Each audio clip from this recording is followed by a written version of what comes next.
Hi, I'm Dr. John Cavenfire, practicing orthopedic surgeon in Southern California for the last 28 years. I would like to speak with you about gout because it's becoming very common in my practice. Gout, it used to be called disease of people around 45, 50, but however, I'm seeing it in my practice in as young as 18, 19 years of age. Actually pretty bad in those people. The cause of it is a different discussion, but generally it's an increased concentration of uric acid in the bloodstream. It happens because of enzyme deficiency that's supposed to metabolize the uric acid, which is in the kidney. If you eat too much protein, then you may be suffering from these conditions. Or if you're using protein to build up muscles, it will cause this problem. But anyway, this is the end product of protein metabolism. It used to be thought that beef has the highest amount of protein content, but as a matter of fact, it's not. The doctor who wrote this article, I found it in the people who are very rich and they were eating a lot of steak and alcohol. Precipitating factor was alcohol, not the beef. Pound per pound, fish is the highest, then turkey, then chicken for protein. That's why people, when they want to have lean meat, that means less fat, they use those. So that should talk for itself. So if you're suffering from these conditions, it's better stay away from those and not eat too much. Among the vegetable, actually oatmeal has one of the highest amount of uric acid. Uric acid could affect anywhere in the body, all the synovial joints.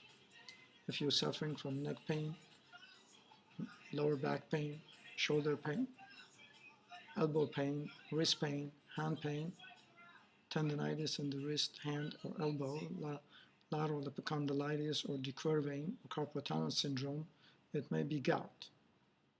Also, if you're suffering from hip pain, bursitis in the hip, knee pain, ankle pain, foot pain, tendinitis around the ankle, it could be gout. That's why I chose this topic. It's becoming very frequent. And when it happens in those areas, they don't usually suspect gout. And the standard treatment, if you're developing those conditions, it's non-steroidal anti-inflammatory medications and splint with steroid injection and a lot of therapy. I don't do that any longer in my practice. The treatment is very simple. If you're suffering from those conditions and your uric acid comes to be about 6, no longer 8.5 is acceptable. There are a few articles that are in literature, Japanese and American, and also my own experience. About 6 causes the attack, or it could deposit anywhere in the body. It could deposit those joints that I mentioned, or anywhere in the body. When I'm saying anywhere in the body, I mean anywhere in the body. One of the meetings that I attended, one of the doctors presented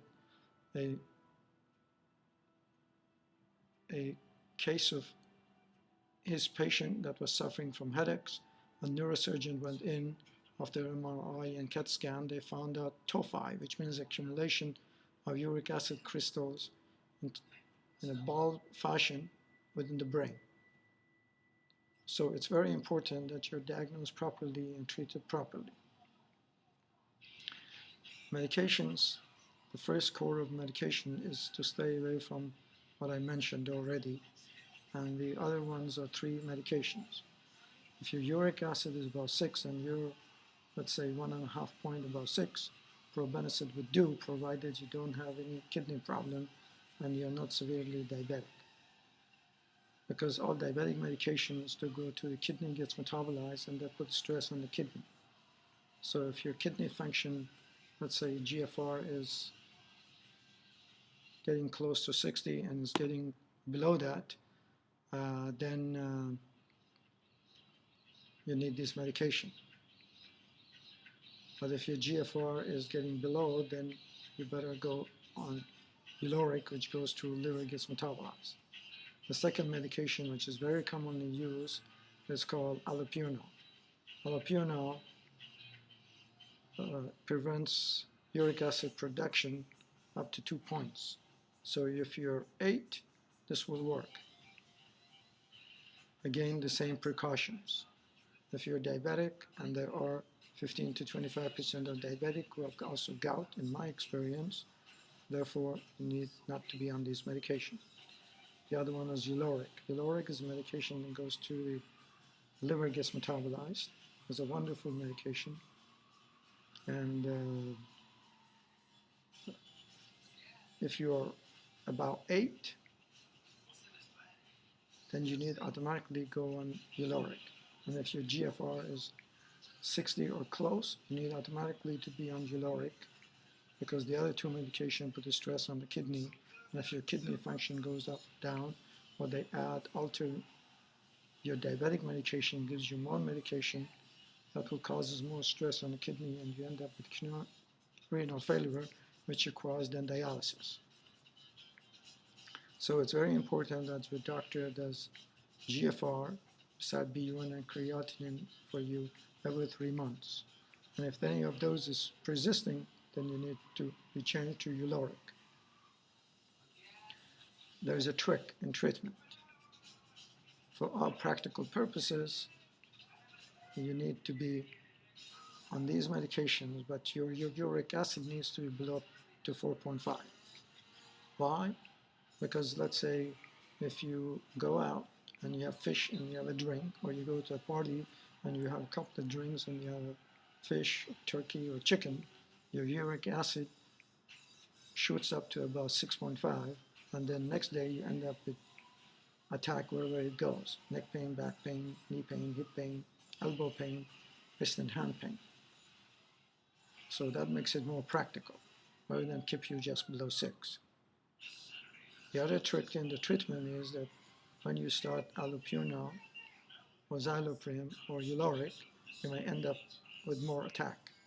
In order to prevent that, they need to give you indocin 25 milligram for 3 to 5 days only, and also colchicine 2.5 milligram, 2 tablets per day for the next 3 days only. Beyond that, you don't need them. But the trick is that the first time you start Colcrese or colchicine and indocin, you better take it 2 hours before you start the allopurinol or Uloric. Beyond that, you don't need it. But after that, you better not miss a dose, because if you do, your uric acid may shoot up and you end up with an attack. Thank you for your attention.